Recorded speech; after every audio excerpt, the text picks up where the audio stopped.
if my freshly 4-year-old can figure out pronouns, so can your shitty boomer parents. No more excuses. This woke mom is teaching her 4-year-old about non-binary. Take a listen. The other day I went to a restaurant with my girlfriend and my 4-year-old, and the server came up and said, "Hello, ladies," and proceeded to take our drink order. And as soon as the server left, my 4-year-old looked at me and just gasped and was like, "They called you a lady." She also corrected a family member the other day who she heard me and just went, "They, them, they, them, they, them," over and over again until they acknowledged her. All that to say, if my freshly 4-year-old can figure out pronouns, so can your shitty boomer parents. No more excuses. Ugh, girl, why are you teaching this nonsense to your 4-year-old? You are a female. It's okay if you like to present yourself more masculine, but you're not some magical third thing because of the way you feel inside. And teaching your 4-year-old false information that human beings can be non-binary, when in fact almost all human beings, with the rarest of genetic exceptions, are male or female, is not good parenting. And am I the only one a little bit thrown off by the fact that you've also apparently, this lady has also apparently taught her kid that it's okay to correct and lecture adults? Excuse me, what?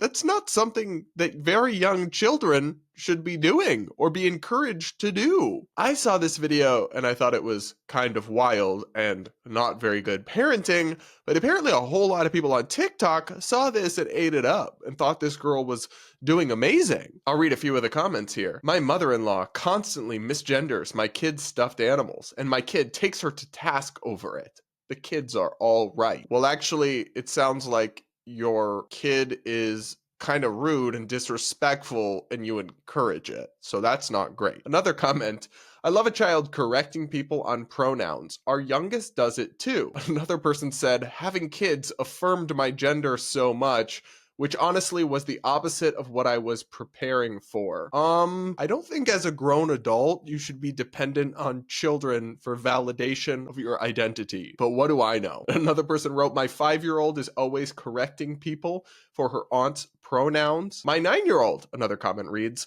"will throw down with people we know and strangers if they misgender me after being told." I can't be the only one who thinks this is kind of insane. The one that people are even teaching these very radical and inherently kind of nonsensical ideas about gender to very young children, but also that they're encouraging their children to try to correct and discipline adults who choose to speak differently. All of this is framed as if these adults are wrong or making an error. They may disagree that human beings can have their sex be X or non-binary. They might know what you're saying and simply feel differently or have different beliefs, and they are not choosing to affirm your delulu. That is their right, and your 4-year-old or 5-year-old or 9-year-old should not be chastising adults over their views and word choice. And if you're encouraging that behavior in your children, I think that's kind of wild. And finally, they love to say this: "If my 4-year-old can get it, why can't you?"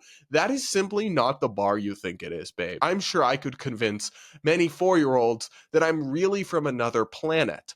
That doesn't mean somehow that grown adults should believe me if I say I'm from another planet, because even 4-year-olds can get it. This is actually the opposite of the point that you think you're making. In reality, only 4-year-olds can get it, because what you're saying is so nonsensical and so rooted accidentally in gender stereotypes that most adults won't buy it. So you're resorted to convincing children of it because they have mushy brains and just naturally kind of take their parents' word as gospel. So you think that you just did your big one or really had a moment with this, but actually it's just kind of embarrassing. This LGBT TikTok feels kind of threatening. Queer people, the time for peace is over. If you don't have one yet, you need to go get that thing.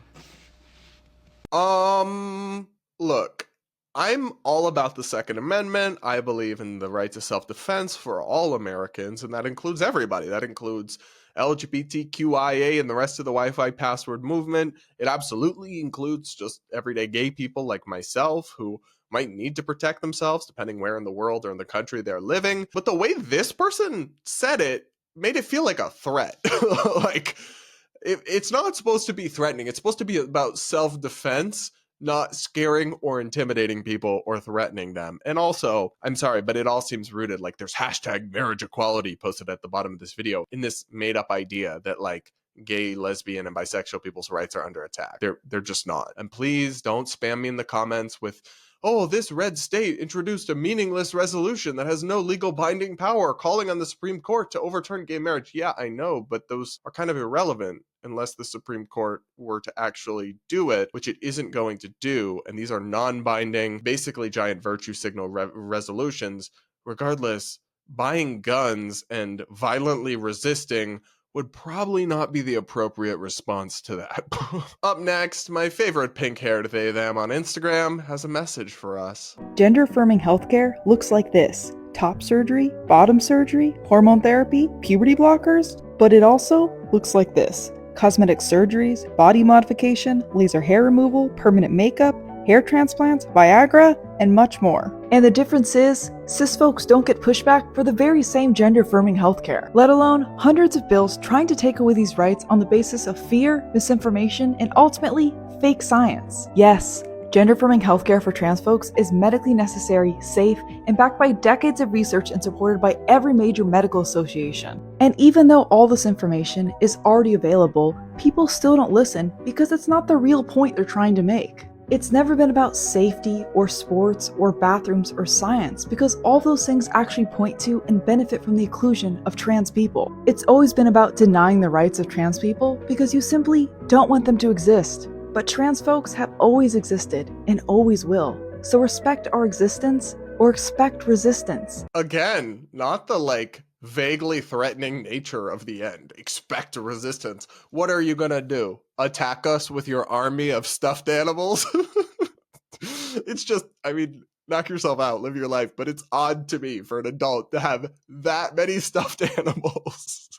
Jokes aside, I mean, you hear this talking point a lot where they list all these cosmetic or various surgeries that maybe aren't ultra medically necessary in all cases, and they say cisgender people, by which they mean non-transgender people, get gender affirming care too. But it's a really absurd talking point. I mean, no matter how many times they insist otherwise, taking little blue pills so your dick works is not the same thing as cutting it off. And it's never gonna be, no matter how many times y'all make this absurd comparison. And even in situations where you are talking about like an apples to apples comparison on the surface, it's still not actually the same thing. So for example, a woman having a double mastectomy because she has breast cancer is fundamentally different than a woman having a double mastectomy, or a teenage female having a double mastectomy because they identify as a boy and they are transgender and they want to present as the opposite sex. The purpose of these treatments is fundamentally different, and the condition, the underlying condition they are intended to treat is different. So in medicine, they can't be viewed as the same. They're inherently different. The same way that some drugs are approved to treat a certain condition, but if you tried to take them for a random different condition, it wouldn't be approved because it's a different thing. So just because it is considered appropriate or proven in one vein for children to receive puberty blockers, for example, to delay early onset puberty, but then they're still going to go through their birth sex puberty, well, it's still very different than giving a child puberty blockers and then hormone therapy so they never go through their birth sex puberty and they instead receive the hormones of the opposite sex to treat their gender dysphoria. It's just not the same thing. We can have a conversation about it, we can debate it, but when you claim it's the same thing, you just lose credibility. It's fundamentally not. What's more, what she says about the science all proving this is safe and effective is so 2020. It is such an outdated, debunked talking point. You can go read the Cass review, perhaps the most comprehensive systemic review of the literature and the studies on these treatments, and there is simply not high quality evidence showing that these treatments are safe and effective for minors, these, medical gender transition treatments. Now, of course, I believe adults should be able to do whatever they want with their bodies, whether they're proven with research and studies or not. Like, it's your body. As far as I'm concerned, you should just be able to do whatever you want within reason. And certainly taking hormone therapies or having breast augmentation or reduction certainly falls within that category as an adult.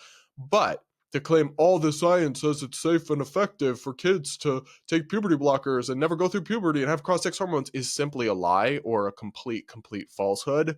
It is not true. Just because many U.S. medical associations repeat that, that's not because it's true. It's because they're ideologically captured. The European health authorities in the United Kingdom and Nordic countries and in many other places that started doing this far earlier than us are now moving away from it and are reaching very different conclusions. And I do understand that point. Well, the American Medical Association says it's safe. Well, the American Psychological Association says it's safe and effective. And that would have been a better point if we hadn't seen so much evidence by now that these, especially on specific issues that are highly politicized, like gender medicine, these are captured institutions, not independent scientific bodies at this point. Up next, this might be the dumbest woke TikTok I've ever heard. Take a listen.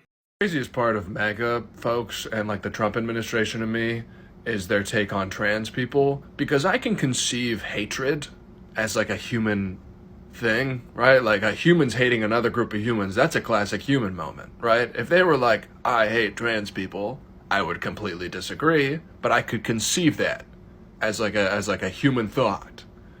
But their official take being trans people aren't real? They're right there. What are you talking about? That's the wildest take ever. That's like saying plumbers aren't real. I'm looking at them. What do you mean they aren't real? There's only boys and girls. There's no non-binary folks don't exist. Hey, brother, go to Williamsburg, bro. What are you talking about? That's the craziest take I've ever heard. Now, the most depressing part of this video is not that this young man actually watched this back, edited it, and decided, yeah, you know what, I am going to post this. This is great. I made a really good point here. It's that 161,000 people agreed and liked this video. They actually thought that he ate, that he cooked, that he dropped some bars in that video. Like, oh, wow, I never thought of it that way. He made a really good point. It is giving room temperature IQ, babe. And of course, in a kind of fitting moment, one of the top comments was from the left-wing LGBTQ activist organization, the Human Rights Campaign, who commented, like, we are right here. What are you talking about? And that comment got 14,000 likes. So you have the top LGBTQ activists affirming this childish rhetoric. I'll hold your hand when I explain this to you, my dude. When people say this, and I'm not even endorsing this, I just can understand this concept because I do have basic critical thinking skills. When they say that trans people aren't real or aren't valid or don't exist, they're not saying that there are no people who say they're trans. They're saying that they're actually just males and females and you can't actually change. When they say non-binary isn't real or is not valid, they're not saying people who I say they're non-binary aren't real. They're saying that just because you feel a certain way inside doesn't make you not male or not female, and that non-binary people are actually just males or females who don't want to conform to gender stereotypes. It's like the same way that if I say that Christianity is not real, which I am agnostic, so I'm not saying that, but if one were to say that, it's not the same thing as saying there are no people who say they're Christians and walk around with the crosses on. Like, this is not the point, and you are totally free to hold like a radical left-wing view on gender and trans and all this stuff, but you should at least comprehend the basics of, well, what do people who disagree with me think? Because if you can't explain that even at a 101 level, then you haven't actually scrutinized or thought about your own position very much, and probably shouldn't be spreading messages to millions of people on social media. Just a wild thought. Crazy take over here from me, I guess. Okay, guys, I really can't handle any more of this, any more of these videos from the Clock app and the Alphabet people in one sitting without, I think, giving myself permanent brain damage. So thank you for joining me for this bonus video. Please do hit that like button. Make sure subscribed if you aren't yet, and we'll talk again real soon.